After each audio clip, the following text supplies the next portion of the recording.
السلام عليكم، اهلا بكم في فيديو جديد. بعد سلسله من النتائج السيئه في الدوري، قدر النادي الاهلي انه يرجع للطريق الصحيح ويصحح مساره ويفوز في الدقائق الاخيره على زد بهدف الفلسطيني وسام ابو علي. اهم حاجه في الماتش ده الثلاث نقاط بتوع المباراه، لكن الاداء في الفتره الاخيره مش مستقر وفي علامات استفهام على لعيبه كتير. وطبعا ما ننساش ده راجع للاصابات اللي ضربت الفريق، والاصابات دي جت في لعيبه مؤثره وهم القوام الاساسي. فما تستغربش سوء الاداء ده علشان اللعيبه اللي بتلعب دلوقتي ما كانوش اساسيين الفتره اللي فاتت ولسه محتاجين وقت عشان يرجعوا لمستواهم.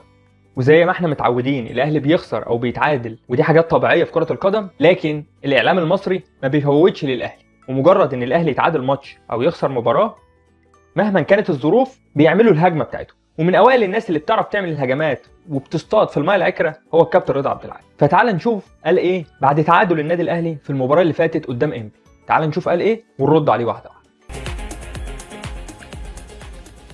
طيب مكملين مع حضراتكم كابتن رضا. خليني اسالك سؤال خاص بالكولر الحقيقه يا كابتن، وانت بتقول لي التشكيله نفسها النهارده وعمليه الروتيشن عشان يريح بعض اللاعبين، او من وجهه نظره ان ده الافضل دلوقتي.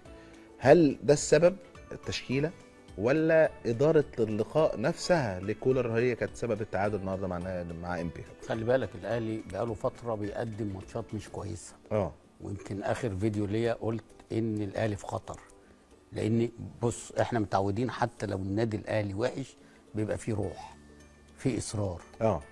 مفيش الاثنين دولت، بيبقى فيه شكل اداء في الملعب، فيه تكتيك، واخد بالك؟ مفيش الكلام ده خالص. انت فرقه سلبيه جدا. هو كولر خلى فرقه النادي الاهلي بقت سلبيه سواء في افريقيا او في الدوري. سلبيا هجوميا ولا دفاعيا؟ كانت لان برضه بتفرق يعني الاثنين. ممكن يبقى عندك مشاكل في الدفاع لكن هجوميا شخصيه النادي الاهلي مش موجوده يا فاروق، اللي هي بيتميز بيها سواء الاهلي، الزمالك، الاسماعيلي، المصري. الفرق دي لها شخصيه.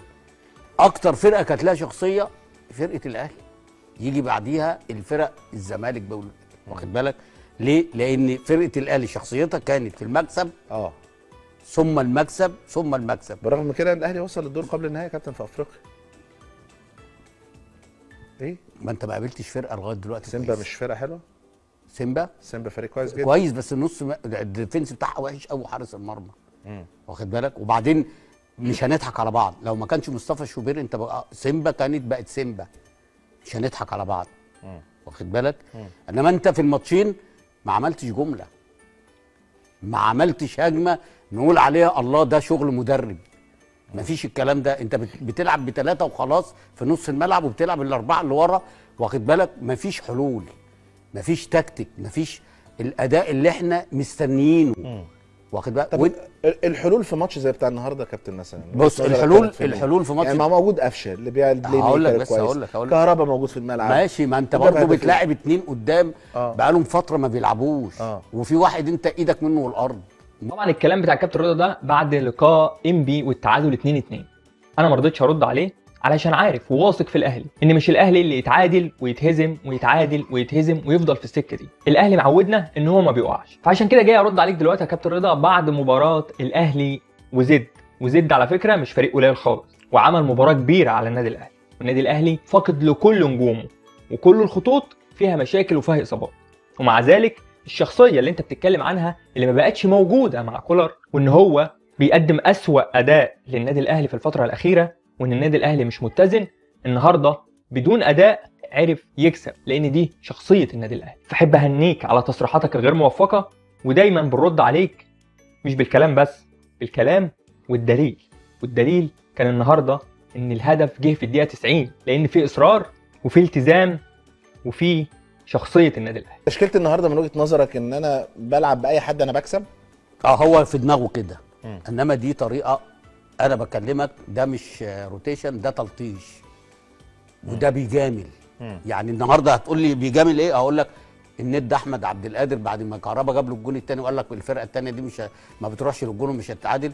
اراضي بقى مين؟ اراضي اكرم توفيق واراضي احمد عبد القادر، صح؟ نزولهم انت شايف ان هو يعني مجامله لايه يا كابتن؟ دول لعيبه مرضيه زي مثلا كابتن رضا ده من الناس اللي مستحيل تفهمها ولا تفهم دماغه. من اوائل الناس في العالم اللي بتطلع بعد المباراه تقول لك انت ما لعبتش ده ليه وما لعبتش ده ليه وما بدلتش ليه وما عملتش ليه، هو الكابتن رضا. سبحان الله، في المباراه الوحيده قدام انبي اللي كولر نزل فيها احمد عبد القادر بعد ما كان بقاله كتير في الثلاجه، ونزل اكرم توفيق وعمل روتيشن في الفريق عشان من ناحيه يحافظ على النتيجه ومن ناحيه يدخل اسماء جديده، الكابتن رضا طلع انتقده وقال لك انت منزل احمد عبد القادر واكرم توفيق بالجميله، مع ان نفس الكابتن رضا ده هو اللي بيطالب دايما بالتبديل والتغيير السريع وليه لعيبه ما بتلعبش. الكابتن رضا في كل تحليله بيستند لمغالطه الحكم بالنتائج، لازم يشوف النتيجه وعلى اساسها يبني اسبابه وتوقعاته، وده طبعا يا كابتن رضا مصيبه يعني ملوش علاقه خالص بالتحليل ولا بكره القدم، لان نفس اللعيبه دي لو كانت المباراه خلصت 2-0 او باي نتيجه ايجابيه للاهلي ما كنتش هتطلع تقول ده منزلهم مجامل. وبعدين هيجاملهم ليه؟ يعني فهمني بس معلش، خدني على قد عقلي. هيجامل احمد عبد القادر اللي ما بيلعبوش بقاله فتره وانت من اوائل الناس اللي كنت بتهاجمه وبتطالب بوجود احمد عبد القادر واكرم توفيق، هيجاملهم ليه؟ هل عشان ينضموا منتخب مصر؟ مفيش منتخب مصر الفتره دي، وحتى لو لعبوا الماتش ده مش هينضموا. طب هيجاملهم على حساب مين؟ على حساب نفسه؟ هو عاوز يخسر يعني؟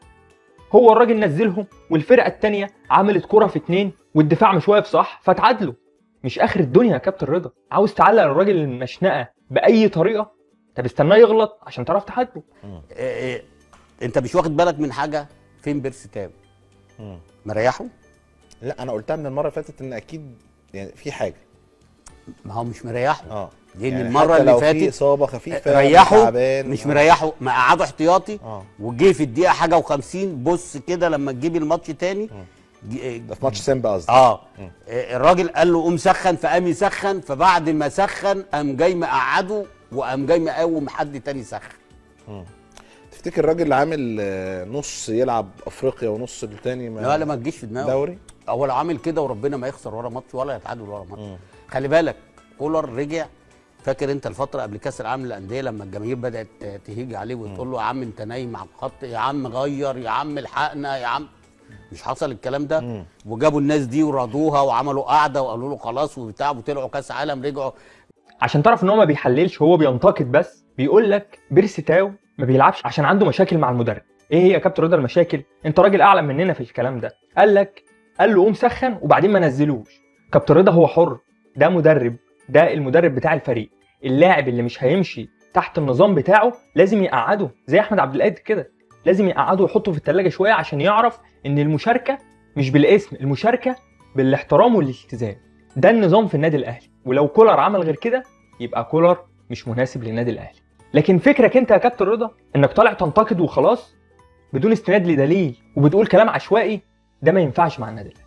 ضحكوا على الناس بالثالث، ما انت الثالث واخده قبل كده 100 مره. ايه المشكله يا كابتن ناخده 101؟ لا فرصه السنه دي. انت لعبت مين؟ بص فلومينسي دي لو انت لعبتها 100 مره تكسبها. تكسبها. العب على النهائي. انا ما بقولكش تاخد البطوله بس عدي بقى. ادي امل لغايه بس ما نشوف ايه حد من اوروبا ما ياخدش البطوله. ما انت كده كده كل سنه بتروح. بس انا يبقى عندي طموح. هو مثلا طموح الهلال السعودي احسن من النادي الاهلي؟ لا اكيد. طموح العين الامارات احسن من النادي الاهلي؟ طموح مازيمبي احسن من النادي الاهلي يلعبوا النهائيات والنادي الاهلي اللي كل مره بيوصل وما تروحش مره تلعب على النهائي؟ يا عم مش عايزين النهائي بس اطلع خطوه، ادينا امل. انت شايف ان عدم وصول النهائي سببه كولر؟ طبعا. وكان قبل كده موسيماني بس موسيماني كان بيلاعب فرق يعني مثلا كان لاعب يعني وقعت في القرعه بتاعته مثلا الباير. فعادي. فدي انما فلومينسي ده في لعيبه مبطله. ده بعد الماتش ده في لعيبه بطلت. انت شفت ما شاء الله كان مارسيلو كان كرشه قد ايه. طيب خلينا في طبعا كالعاده انا ما اعرفش الكابتن رضا جايب معلوماته منين، وما اعرفش بيقلل ازاي من فريق فلومينزي كده وبيقول لك في لعيبه مبطله وفي لعيبه بكرش والكلام بتاع الكابتن رضا ده. لكن عاوزين نتكلم بما يرضي الله. الكابتن رضا بيهاجم اي مدرب للنادي الاهلي او اي مدرب عموما بسبب ومن غير سبب. انا مش طالع ادافع عن كولر، لكن انا طالع اقول الحق من وجهه نظر. كابتن رضا من كتر ما هو عاوز يهاجم كولر باي طريقه فهو خلص كل الطرق الحديثه ورجع لطريقه قديمه كان بيستعملها قبل كده، وهي ان النادي الاهلي ما وصلش نهائي كاس العالم للانديه. كابتن رضا وصول النادي الاهلي لثالث عالم الانديه ده انجاز. في فرق عمرها ما راحت اصلا البطوله دي، فانك تستند ان الاهلي ما راح نهائي كاس العالم للانديه اللي كان في مانشستر سيتي علشان تثبت ان كولر وحش، يبقى انت كده بتهجص، لانه مش مقياس نهائي. الراجل واخد افريقيا وراح لعب كاس عالم الانديه ووفق في ماتشات وما وفقش في ماتشات، وكره القدم ما فيهاش ثواب. فما ينفعش انت عشان عاوز تطلع الراجل وحش وعاوز تطلعه مدرب ما عندوش فكره وتطلع نفسك ان انت فاهم كل حاجه وانت الملم بكره القدم، تروح تجيب لي بطوله ما حققناهاش وتقول لي لو اي مدرب تاني كان وصلت للنهائي. انت يا ريتك شككت في كولر، بس ده انت شككت في كولر وموسيماني، ولو كان في حد قبل موسيماني كنت هتشكك فيه برضه. الوحيد اللي مدحت فيه علشان مشي هو فايلر، وانا متاكد ان فايلر لو كان قعد كنت برضه هتطلع تقطع فيه. واخد بالك ليه؟ لان فرقه الاهلي شخصيتها كانت في المكسب ثم المكسب ثم المكسب. برغم من كده الاهلي وصل للدور قبل النهائي يا كابتن في افريقيا. ايه؟ ما انت ما قابلتش فرقه لغايه دلوقتي. سيمبا مش فرقه حلوه؟ سيمبا فريق كويس جدا. كويس، بس النص الديفنس بتاعها وحش قوي، حارس المرمى. واخد بالك؟ وبعدين مش هنضحك على بعض، لو ما كانش مصطفى شوبير انت بقى سيمبا كانت بقت سيمبا. مش هنضحك على بعض. واخد بالك؟ انما انت في الماتشين ما عملتش جمله، ما عملتش هجمه نقول عليها الله ده شغل مدرب. مفيش الكلام ده. انت بتلعب بثلاثه وخلاص في نص الملعب، وبتلعب الاربعه اللي ورا. واخد بالك؟ مفيش حلول، مفيش تكتيك، مفيش الاداء اللي احنا مستنيينه. كابتن رضا هنا بيقول لك انت ما بتقابلش فرق في افريقيا، وانا ما اعرفش انت وصلت ازاي الادوار دي في افريقيا. فرد عليه محمد فاروق وقال له طيب بالنسبه لسيمبا دي فريق ضعيف؟ قال له لا فريق كويس، بس انت اللي نجدك في الماتشين مصطفى شوبير. طب انا عاوز اقول لك كابتن رضا ان مصطفى شوبير ده واحد من المنظومه، يعني مصطفى شوبير ده واحد من المنظومه مش واحد جايبينه من الشارع. لو الاهلي لعب مباراه جامده جدا وجاب هدف وعامل اداء كويس وجاب مصطفى شوبير غلط غلطه، خلاص المكسب راح. فهي منظومه يا كابتن رضا، ما ينفعش تنقي واحد على حساب واحد.